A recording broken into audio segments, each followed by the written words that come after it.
మిల్లర్లతో కుమ్మక్కై మాపై నిందలు, అడ్డగోలుగా మాట్లాడితే సహించేది లేదు. ఏం చేస్తారో మరి, సహించకపోతే దాడులు చేస్తారా? దాడులు చేస్తారా అని, లేకపోతే చంపిస్తారా? ఆల్రెడీ జరుగుతూనే ఉన్నాయి కదా. మీరు వచ్చిన తర్వాత హత్యలు జరుగుతూ ఉన్నాయి, దాడులు జరుగుతూ ఉన్నాయి. ప్రశ్నిస్తారు, బాగా చెప్తాం. మరి మీరు 10 సంవత్సరాలు ఆ ప్రతిపక్షంలో ఉన్న తర్వాత ప్రభుత్వాన్ని ఇష్టానుసారంగా మీరు కూడా ప్రశ్నించారు కదా. చేసిన ప్రతి పనిని దాంట్లో లోపం ఉన్నది, అవినీతి ఉన్నదని చెప్పి మరి ఏదైతే నువ్వు ప్రశ్నించినవో, నువ్వు ప్రశ్నించలేదా? మరి గట్లనే వాళ్ళు కూడా ప్రశ్నిస్తారు. అడ్డగోలుగా మాట్లాడేది ఎక్కడిది? అసలు మిల్లలతో కుమ్మక్కైంది ఎవరు?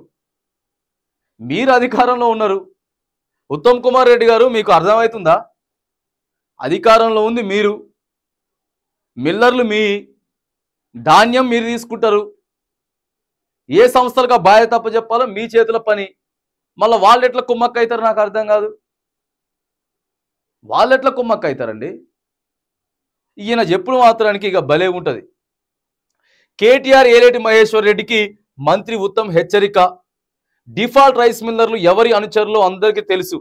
మా సర్కారు వచ్చినాకే అవినీతి పరుల పైన కేసులు పెడుతున్నాం.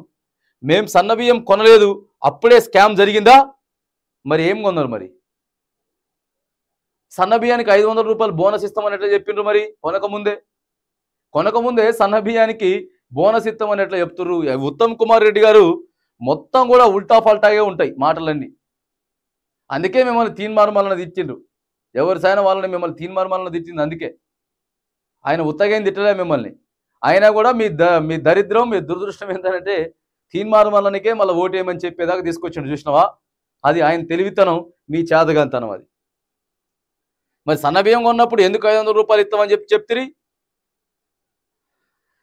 ప్యాడీ లిఫ్ట్ అయ్యిందే 200 కోట్లు. 1000 కోట్ల స్కామ్ ఎట్లా జరిగింది?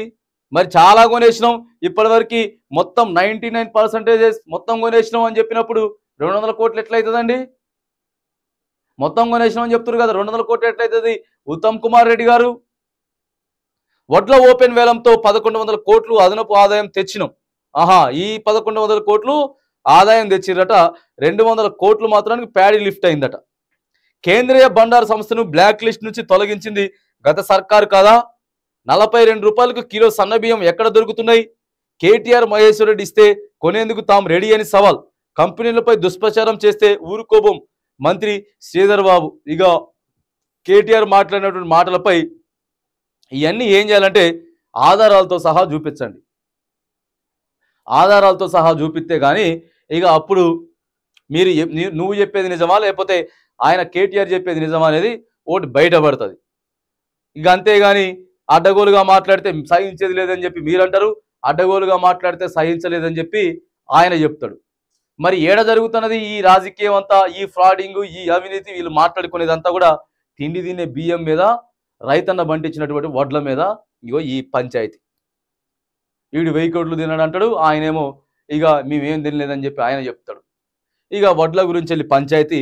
ఏదేమైనా కానీ ప్రతిపక్షంలో ఉన్నాడు 100 మాట్లాడతాడు. ప్రతిపక్షంలో ఉన్నాడు నువ్వు ఆధారాలతో సహా చూపియాలి. బట్టగాల్చి మీదేసే ప్రయత్నం చేస్తాడు. ఆయన కూడా ఆధారాలు చూపించాలని చెప్తా ఉన్నాం. మీరు కూడా ఆధారాలు చూపించుర్రి. ఎన్ని కొన్నారు క్లియర్గా, ఎంత కొన్నారు, ఎవరి అకౌంట్లో ఎంత వేసిర్రు, ఏంటిదనేది చూపియండి.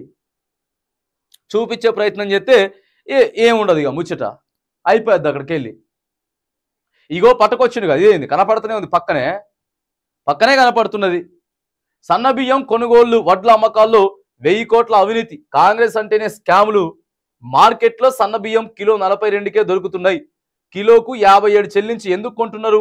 బియ్యం కొనుగోలులో 300 కోట్ల అవినీతి. వడ్ల స్కామ్లో క్వింటాకు 230 చొప్పున దోపిడీ. ఇందులో 700 కోట్ల కుంభకోణం. ఆధారాలతో కోర్టుకు పోదామని చెప్పి వెళ్ళాడు. బాగా చెప్తానే ఉన్నాడు కదా. ఇంకేంది, నువ్వు పట్టుకరా. ఇక నువ్వు గిట్ల కాదు చేతులు పెట్టాల్సింది, ఇట్లా చేతులు పెడితే కుదరదు. కానీ ఈయన చూపించినట్టు చూపి పేపరు, ఆయన పేపర్ చూపించినట్టు మీడియాకి పేపర్ చూపి, మీడియాకి జిరాక్స్లు పంచు, అప్పుడు బయట పడుతుంది. కానీ ఇక నువ్వేమో ఉత్తమ ముచ్చట్లు చెప్తే కుదరదు.